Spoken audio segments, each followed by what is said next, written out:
Mau kaya udah pasti dong ya, tapi ada berita buruk yang terpaksa saya sampaikan kepada kamu, yaitu kebanyakan orang ternyata tidak akan pernah jadi kaya. Apa sebabnya? Ternyata ada 10 penyebab kenapa sebagian besar orang tidak akan pernah menjadi kaya. Apa saja teman-teman? Cek di video ini sampai akhir.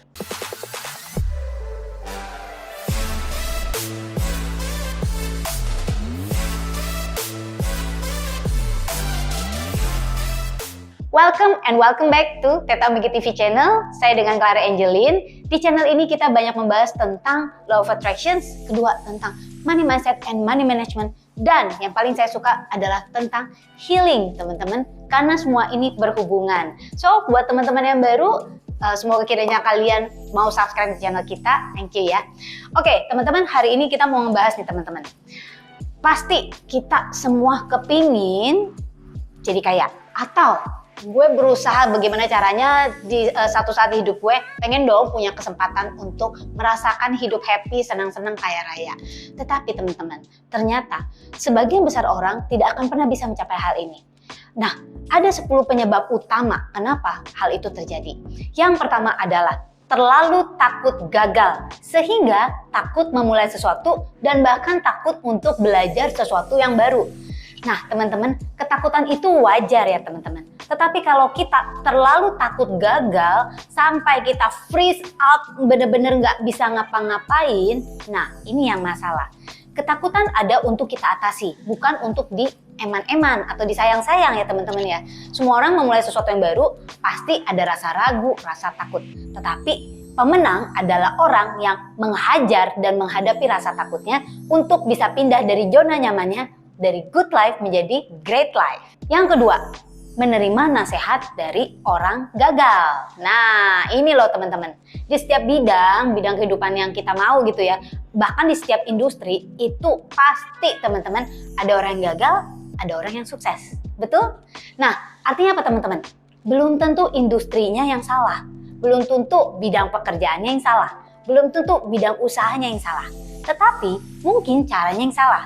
Tetapi ketika kita misalnya mengeluh atau komplain dan lalu kita mendapatkan nasihat atau feedback dari orang yang gagal, ya, nah apa jadinya teman-teman? Kita akan teracuni ya teman-teman, teracuni untuk jadi gagal. Tetapi kalau kita minta nasihat dan menerima nasihat dari orang yang sukses, dia akan lebih bisa menunjukkan kepada kita jalan menuju kesuksesan di setiap industri atau bidang yang kamu pilih. Yang ketiga, berasumsi bahwa orang kaya itu beruntung. Nah teman-teman, sebenarnya kesuksesan itu apalagi buat mereka yang memulai dari nol, nggak ada kata yang beruntung. Semuanya itu pasti ada apa teman-teman? Ada kerja keras, ada kekecewaan di setiap perjalanan, ada ups and downs-nya. Tetapi itulah kehidupan. Jangan pernah berasumsi bahwa orang kaya itu beruntung. Ketika kita berasumsi seperti itu, yang ada apa teman-teman? Kita menganggap bahwa kita nggak beruntung. Nah, jadi kita jadi punya victim mindset. Sehingga kita hanya bisa apa teman-teman? Hanya bisa ngeliatin orang yang beruntungnya itu menurut anggapan kita. Padahal kalau kita mau bekerja keras, kita juga mau belajar, mau berusaha, hal itu, keberuntungan itu juga bisa jadi milik kita.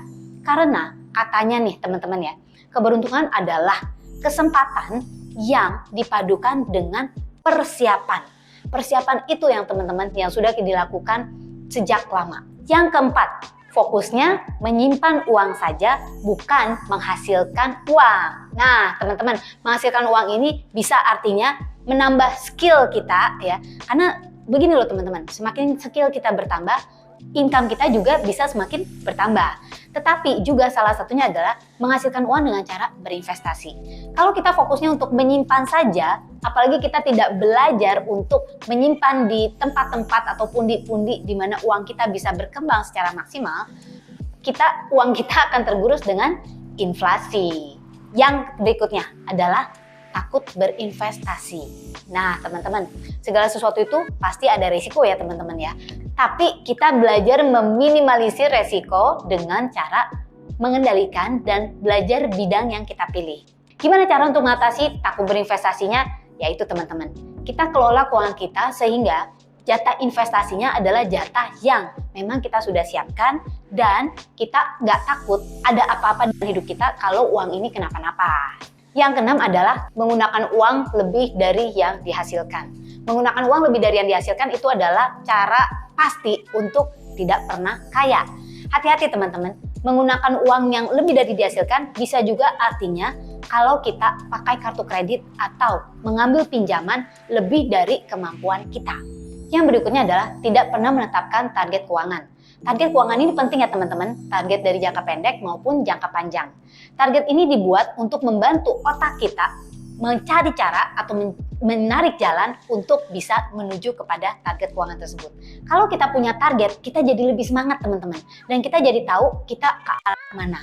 Kalau kita tidak pernah memiliki target, terutama di dalam hal keuangan, kita tidak akan berusaha ke arah situ. Yang berikutnya adalah tidak pernah belajar hal-hal yang baru. Padahal hidup kita selalu berkembang ya teman-teman.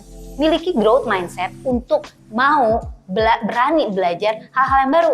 Hal yang baru itu banyak teman-teman artinya. Pertama, belajar mengendalikan keuangan kita, belajar mengatur keuangan kita, belajar skill-skill yang baru atau keahlian-keahlian baru yang bisa menambah diri kita sehingga kita bisa naik level. Yang berikutnya adalah selalu membuat alasan. Alasan-alasan ini atau excuse ya, membuat kita tidak bisa bergerak. Ketika kita diberi kesempatan, kita selalu punya alasan, saya nggak punya waktu, saya nggak punya kenalan, saya tidak punya keahlian, saya tidak punya Nah, apalagi alasan kamu untuk hidup? Ketika kita terus beralasan terhadap kesempatan-kesempatan yang diberikan kepada kita, akhirnya satu hari kita harus menghadapi alasan kenapa hidup tidak pernah membantu kita untuk mencapai apa yang kita inginkan.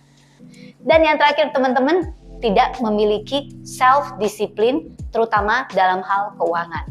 Kalau kita mau jadi kaya, tentunya teman-teman, kita perlu banget untuk mengerti bagaimana cara mengelola keuangan kita. Dimulai dari hal-hal yang kecil dulu. Berapapun penghasilan kita saat ini, bukan menjadi alasan untuk kita tidak belajar berdisiplin terutama dalam hal keuangan. Karena ketika kita bisa dipercaya dengan uang yang kecil, nantinya kita juga akan bisa memanage uang yang besar. Sehingga teman-teman, self-discipline terutama dalam hal keuangan ini sangat penting dan sangat menentukan kemampuan kita untuk bisa menjadi kaya raya. Questions of the day. Apakah ada dari 10 penyebab yang tadi sudah saya sebutkan di atas yang ternyata ada di dalam diri kamu? Komen di bawah ini ya teman-teman. Dan jangan lupa cek video-video kita yang lainnya. And kumpul-kumpul dengan kita di komunitas yang kamu bisa dapetin linknya di bawah ini. Dan juga jangan lupa untuk subscribe dan tekan tombol bel notifikasi. Like dan share juga video ini dengan teman-teman kamu.